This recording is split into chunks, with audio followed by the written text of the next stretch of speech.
This is a brief overview of ONdigital and ITV Digital. I say brief, but yeah, I've got a lot to say. It'll be as brief as I can make it. So let's talk about the history of terrestrial television first, and that is television that you can receive with a simple antenna or aerial. Now in the UK, historically, we had one TV channel, which was BBC Television until 1955. That was when ITV launched. BBC Two launched in 1964 and Channel 4 launched in 1982, and these were basically national TV channels. Channel 5 launched with a somewhat limited coverage in 1997, and some areas also had what was known as an RSL TV channel, restricted service licence. For example, the Isle of Wight had TV12, Oxford had 6TV, Portsmouth, where I grew up, had MyTV Portsmouth, Manchester had Channel M, and so on. And that was basically your choice unless you had satellite or cable.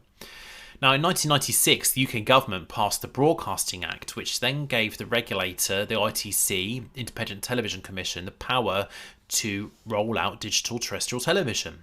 Now, with analogue television, you'd have one channel on one frequency, and with digital television, it was possible to broadcast many channels on a frequency. That's called a multiplex.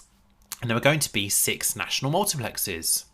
One multiplex was going to be gifted to the BBC for their services. A second was going to be shared between ITV, Teletext and Channel 4. And those multiplexes, which belonged to the public service broadcasters, were to be known as Multiplex 1 and Multiplex 2. So that left 4 multiplexes up for grabs. Now, these multiplexes, anyone could apply for them. No one was, however, allowed to own more than 3. So the third multiplex, which was known as Multiplex A, they had to reserve a quarter of the capacity to Channel 5, and a quarter had to be reserved in Wales for Welsh broadcaster S4C. But otherwise the capacity could be used for anything. And the capacity on the 4th, 5th and 6th multiplexes, to be known as B, C and D, that was unreserved. You could do anything you wanted with that. On the 31st of October 1996, the ITC advertised the multiplex licences, and then there were 3 applicants basically. Although anyone could apply, SDN, which at the time was owned by S4C, although today it's owned by ITV, they were the only applicant for Multiplex A. And I'm assuming that's probably because of all the restrictions on it. For multiplexes B, C and D, there were 2 competing applications. One was from the Digital Television Network, DTN, which was then owned by NTL, with United News and Media coming on board with a 30% shareholding after the bid was submitted. And then there was another application from British Digital Broadcasting, BDB, which is a joint venture between ITV franchise giants Granada, Carlton, along with B Sky B. What I find interesting is that the application process meant that applications could not be conditional. So if you were bidding for more than one multiplex, you had to be prepared for the possibility that you may not win everything you applied for. You couldn't tell the ITC you wanted 3 or nothing. Basically, if you were applying for a multiplex, you were applying for a multiplex, and that was that. Both DTN and BDB made detailed proposals explaining what would happen in the event they were awarded 1, 2, or all 3 multiplexes. Both DTN and BDB made strong arguments, though, as to why they should be awarded all 3 multiplexes. And the ITC later said when they awarded the licences that they decided not to do a split award because they felt that having 2 competing digital terrestrial pay TV operators might be a confusion for customers. Both DTN and BDB proposed similar technical plans in terms of coverage from the 81 main transmitters, although interestingly, Multiplex D would have a slightly lower coverage than B and C due to frequency constraints. Now, DTN proposed to mitigate this by using a higher error correction and broadcasting 2 fewer channels on Multiplex D, but BDB didn't. And as an aside, I find that fascinating because, of course, when ONdigital, ITV Digital failed and Freeview launched, Freeview took the approach of broadcasting at a higher error correction, or should I say Crown Castle took the approach of broadcasting at a higher error correction and broadcast 2 fewer channels per MUX than what was happening with ONdigital, ITV Digital. But anyway, I digress. The ITC stated that the reasons they awarded multiplexes B, C and D to BDB as opposed to DTN was that they felt DTN's subscriber numbers were just too ambitious. They also felt that BDB had a better range of channels, and crucially, the 3 shareholders of BDB, Carlton, Granada and Sky, had committed £300 million of cash to launch the services, whereas DTN's funding was based on NTL borrowing money off the markets. For the application, BDB proposed 15 channels across 3 multiplexes. They were Carlton Select, Granada Plus, Carlton Films, I think this launched as Carlton Cinema, Sky One, BBC Horizon, which launched as UK Horizons, BBC Showcase. As far as I can tell, this actually launched as BBC Choice, Granada Sports Club, which would morph into Champions on 99, Public Eye, which as far as I can tell launched as Carlton World, Carlton Entertainment.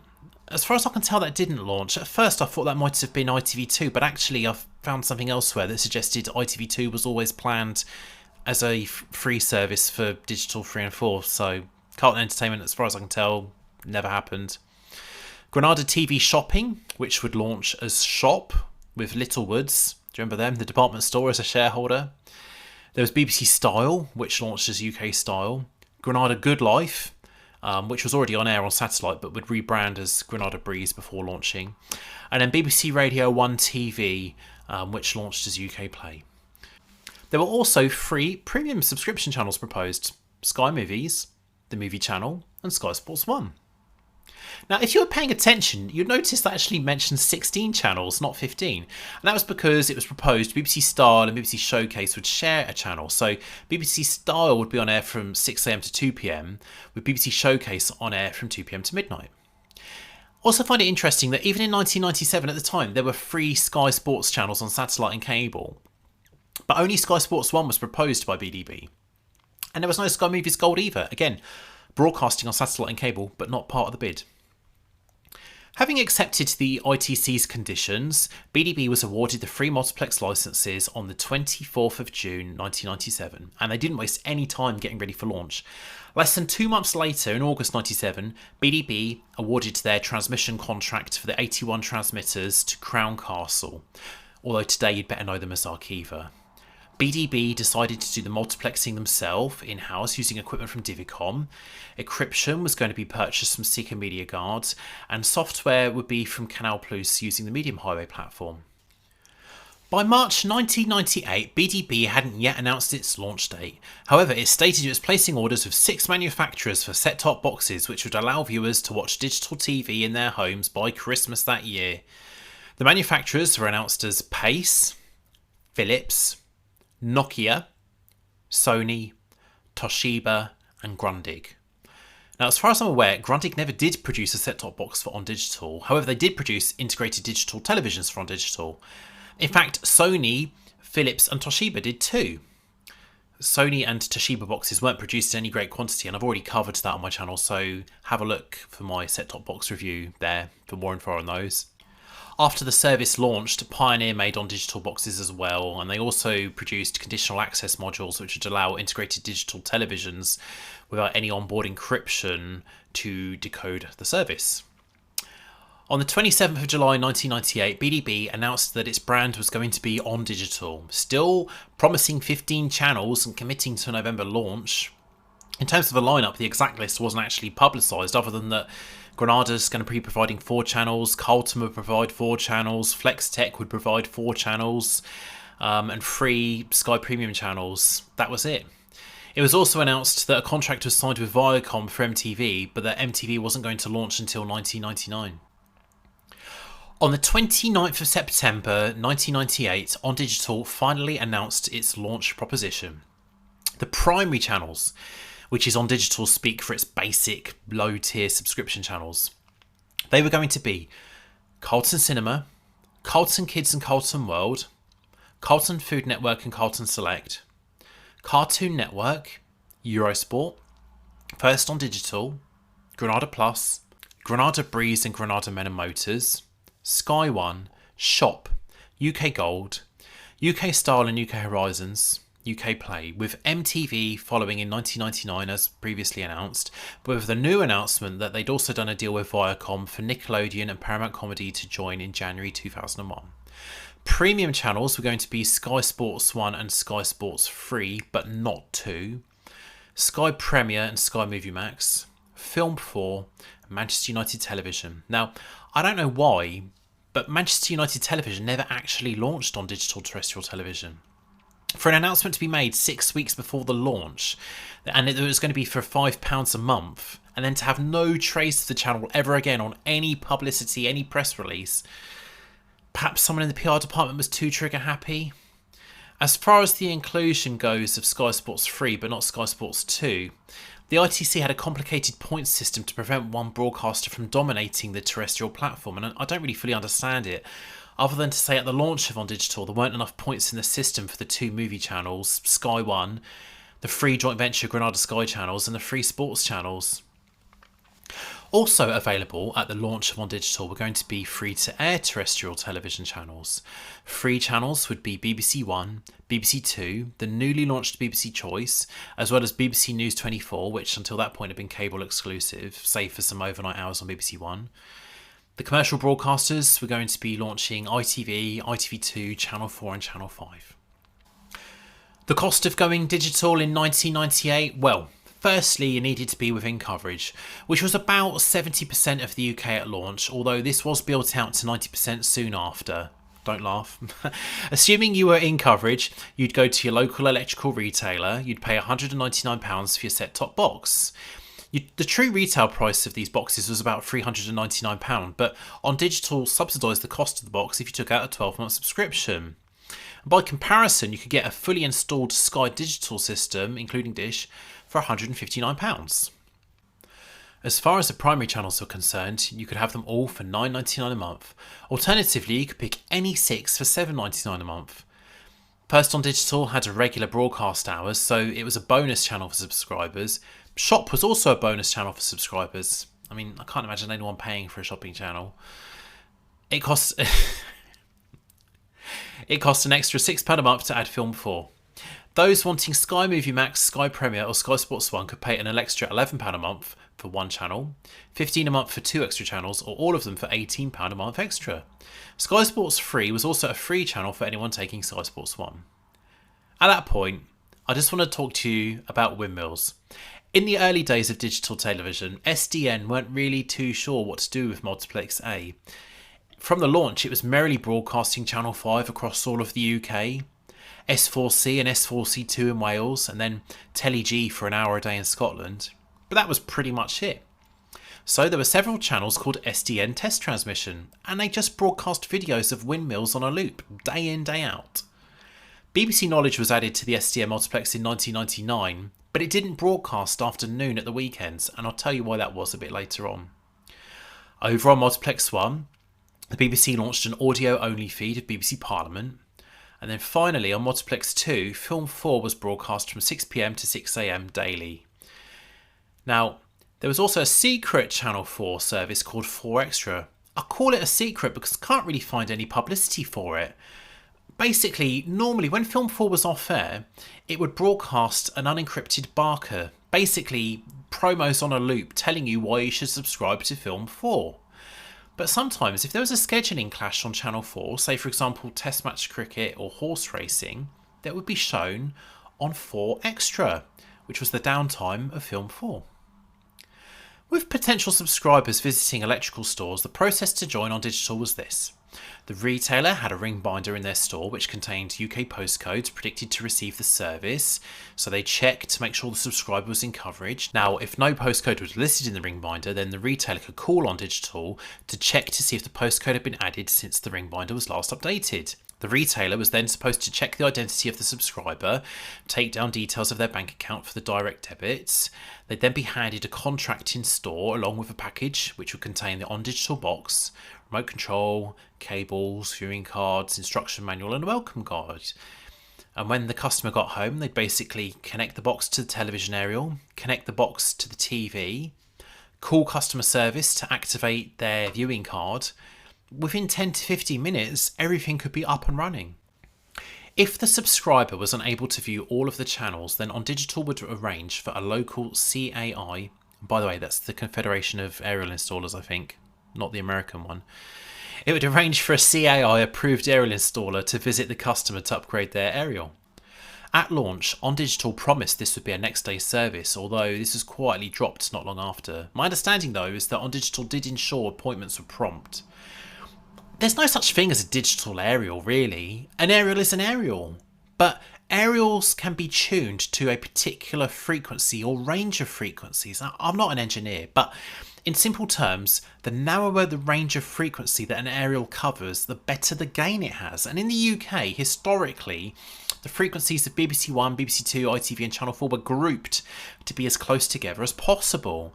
And so by the time that Channel 5 or the RSL TV channels launched digital TV, it wasn't always possible to keep those frequencies within the same group as the historic 4 analogue TV channels.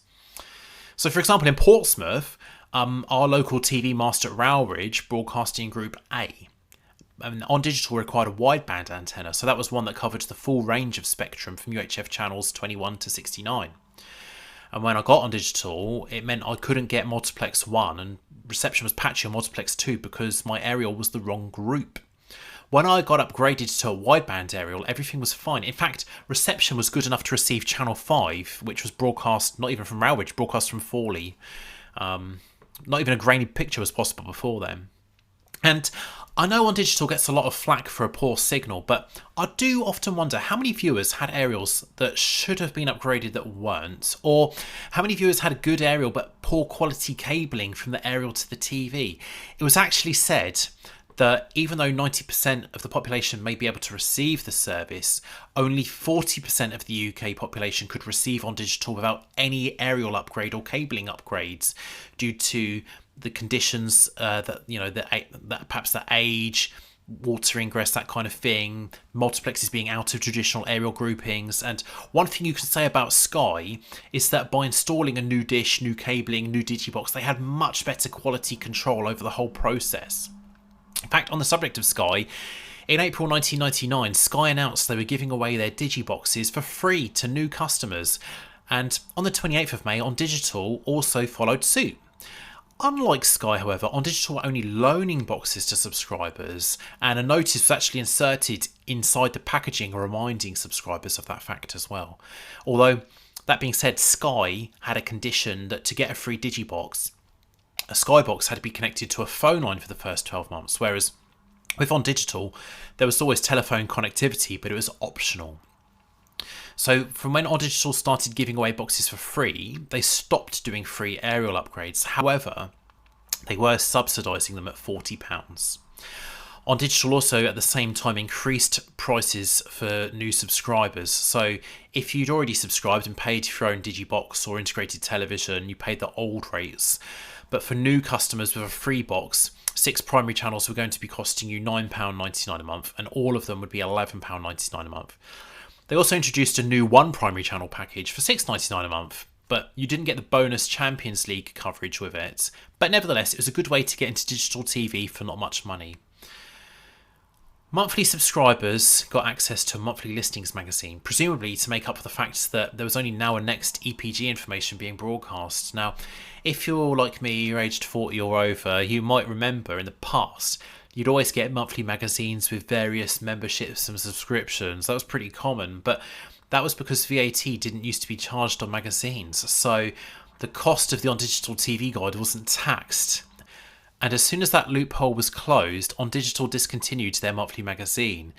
Instead, they switched to a monthly highlights flyer, which was posted.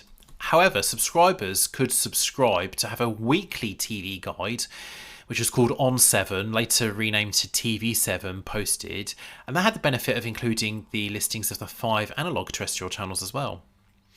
In November 1999, perhaps most famously, ONdigital launched their prepaid service where you could walk into a retailer, pay £119, walk out of a set-top box, and you'd also get a 6 primary channel subscription for 12 months. You could get extra channels if you had direct debit or credit card. And then at the end of the 12 months, ONdigital would collect the set-top box, or the customer could continue their subscription through direct debit, or they could pay another £119 by cheque for 12 more months prepaid. And as far as I know, that's the only time ONdigital ever accepted cheques. Let's get back to the channels. In March 1999, Eurosport became British Eurosport, and MTV was dutifully added as promised on the 1st of July 1999. Shop became a free channel when it moved to STN's multiplex, because like I said earlier, he would pay for a shopping channel. First On Digital then changed from being an ad hoc showcase channel to an information channel, and a new channel, Champions On 99, launched, which was then later renamed On Sport 1. And basically that would broadcast UEFA Champions League, Bundesliga and occasional other sports as well. Sky Sports 2 was added in November 1999 when the ITC concluded there were sufficient ownership points available to allow an extra Sky channel to launch. In February 2000, Carlton Kids and Carlton World would make way for Discovery Kids and Discovery Wings, and then a month later Carlton Select closed down, so Carlton Food Network just simply become an all-day channel instead. Well, do you remember I said SDN didn't know what to do with their multiplex capacity?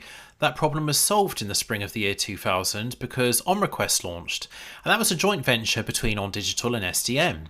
There was basically a low-resolution interactive barcode channel which aired on channel 50 explaining how the service worked, what films would be broadcasting, how to order a film or sporting event, that kind of thing. And then there were 5 channels which would broadcast the actual films and sports themselves. I think in terms of sport, there was Scottish domestic football, England international matches from time to time. I think there might have been occasional boxing too. It's certainly fair to say that sport did feature, but it was a minor thing really. Films were the main thing with OnRequest. The 5 OnRequest channels didn't broadcast around the clock though, because do you remember I said that SDN broadcast S4C and S4C2 in Wales, and they also broadcast Tele-G in Scotland? Well, one of the channels for OnRequest wasn't available in Wales at all. Another would only be available in the evenings when S4C and Tele-G had closed down for the day. And do you remember I said BBC Knowledge didn't broadcast after 12 at the weekends? Well, that was because the bandwidth was used for OnRequest 5. So it was a bizarre situation where BBC Knowledge wasn't broadcasting prime time at the weekends on Digital Terrestrial TV, even though it was doing on satellite and cable. So if you wanted to order a film, if you had an ONdigital subscription, it would cost £2.99. If you didn't, that was okay. You could pay £3.99. And to order, you could order over the phone, or you could use a set-top box or compatible digital television if it was connected to a phone line. And it's probably a good time to talk about interactive services. Now, I don't think DVB subtitles were ready on launch day. Correct me in the comments if I'm wrong, but they were definitely ready fairly soon after launch. Digital teletext was rolled out in early 2000, somewhat a slow experience. OnDigital boxes didn't have a cache on them, so like analog teletext, pages would only render after being selected and then received by the box. There was a launch of OnMail, an email service available that used the onboard modem of the Digibox, and selected ID TVs would actually have a modem on them as well. So basically once you bought the controller, the keyboard, the service is effectively free, save for the call charges that the box would make using dial-up internet. New email notifications were even broadcast over the air on OnDigital channels, which I always thought was a nice touch. Interactive games were available on the 2 OnGames channels, which would later be rebranded as 2-way TV. Some TV channels would even have their own interactive games. For example, on E4, you could play along with Banzai. On ITV, you could play along with Who Wants to Be a Millionaire. OnDigital later launched OnNet, which really had nothing to do with digital terrestrial television. OnNet, or ITV Active as it later became known, provided subscribers with a separate set-top box and a full-size wireless keyboard that allowed web surfing through a TV. As promised, Nickelodeon and Paramount Comedy would launch on the 1st of January 2001, and they would be joined by Health Channel Wellbeing not long after. Channel 4 launched E4 on Multiplex 2, their own multiplex, and that was a new entertainment channel, which was a primary channel. And I think at that point, it's fair to say OnDigital had a pretty decent lineup of channels for its era. As I've touched on earlier, OnDigital had channels that were time-shared, and this was pretty common in the days of analogue satellite and analogue cable TV. For example, Nickelodeon would broadcast on channel 39 from 6am to 7pm, and then in the evening on channel 39 from 7pm to 4am would be Paramount Comedy. So it meant if you were a customer that picked 1 or 6 primary channels, those 2 channels effectively counted as one choice. The negative though was that because Sky Digital and the digital cable services had a much greater capacity, when Nickelodeon and Paramount launched on OnDigital in 2001, Nickelodeon was actually broadcasting till 10pm in the evening. Paramount Comedy was broadcasting from 9 in the morning. So you could argue the cable and satellite broadcasters had more programming. Talking of time-sharing channels, perhaps the most unusual pairing was Carlton Cinema with On Sport 2. It basically broadcast on occasional Tuesday evenings, featuring a Champions League match whenever there was a scheduling clash with ITV and the main champions on 99 or on Sport 1 channel. On the whole, the time-sharing system kind of made sense. There'd be kids' channels in the day, adult interest in the evening, but in my opinion, there was a totally bizarre, bonkers timeshare of UK Style and UK Horizons. Both channels broadcast from 7am to 1am, but on ONdigital, they only broadcast UK Style Monday, Tuesday, Wednesday, and UK Horizons Thursday, Friday, Saturday and Sunday. I don't think that was particularly satisfactory because at the time, both channels had 6-hour programming blocks that were generally repeated twice in the same day. They then broadcast all episodes of a series across the whole week, so you couldn't seriously follow any programme across those channels if you had ONdigital. But luckily, with the launch of, or the rebrand should I say, from ONdigital to ITV Digital, both channels are split. So Channel 38 became UK Style all week, and Channel 43 was now UK Horizons every day of the week. And on the subject of ITV Digital, on the 11th of July 2001, ONdigital was rebranded as ITV Digital. The reason given at the time was just due to the brand awareness of ITV Digital being so great.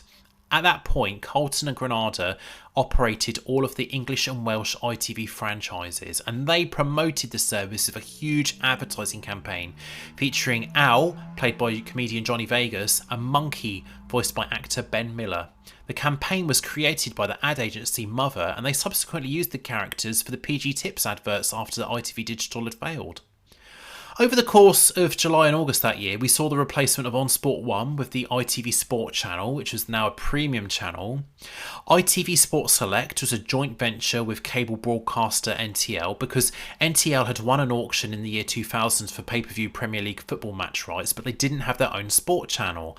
The arrangement meant that ITV produced and broadcast the content, and that's why cable viewers also had access to the ITV Sport channel and ITV Sport Select.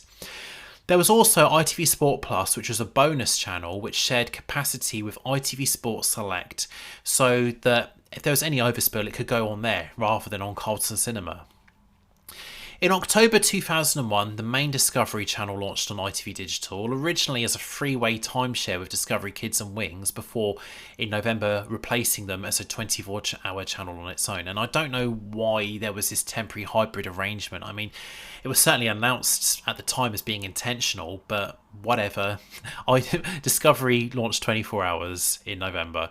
To celebrate the launch of Discovery on ITV Digital, it was actually broadcast free for all subscribers that didn't actually have the channel in the package already. ITV heavily marketed ITV Digital as the new home of football, and the claim was based on the fact that with the appropriate subscriptions, ITV Digital customers had access to the Premier League, FA Cup, English international football on the Sky Sports channels, and then there was Football League, Champions League, Worthington Cup and pay-per-view Premier League matches on the ITV Sport channels. And also remember, at the time, ITV wasn't on digital satellite, so ITV broadcast Champions League football and Premier League football highlights. Although one might argue as an analogue channel, perhaps anyone considering Sky would have had access to it anyway. But certainly as far as digital was concerned, ITV really was the home of football. The downfall of ITV Digital is well covered elsewhere on YouTube, but in summary, I'd say they spent a lot of money on sports rights. Notably, a £315 million contract for the Football League and Worthington Cup over 3 years. Now, it turns out Britain wasn't quite as football mad as ITV Digital had hoped, and despite the bounty of football available, it didn't notably drive new subscriptions. Losing a reported £1 million per day, ITV Digital went to the Football League to renegotiate the contract. At that point, ITV Digital had already paid the league £136 million, although they still had £186 million still due. Instead, ITV Digital were proposing that instead of paying the £186 million, they were going to pay £50 million for the remaining 2 years of the contract. But the Football League said no. And at that point, ITV Digital had run out of cash and the business was placed into administration. The Football League then sold a 4-year package of rights to Sky for £95 million. Now, if you're good at maths, you'll have noted that was a lower annual value than ITV's proposal for £50 million for 2 years. But hey, there you go. The Football League then tried to sue Carlton and Granada for the balance of the contract, but the High Court ruled that because the Football League didn't ask for a parent guarantee from Carlton and Granada, they'd contracted directly with ITV Digital, that there was no legal liability. The Football League then sued their own lawyers for bad advice, and they won a paltry £4 in compensation. Ouch. The administrators were unable to find a purchaser for the business, and so on the 30th of April 2002, it was announced that broadcasts would cease by 7 a.m. on the 1st of May. So, broadcasters started broadcasting announcements and put banners on their screens advising viewers of the last day of broadcasting on digital terrestrial television and to contact Sky or their cable company if they wanted to continue watching. By 7 a.m. on the 1st of May, all ITV Digital channels had ceased. Except they hadn't. You see, ITV Digital might have stopped trading, but of course, they were only responsible for 3 of the 6 digital multiplexes.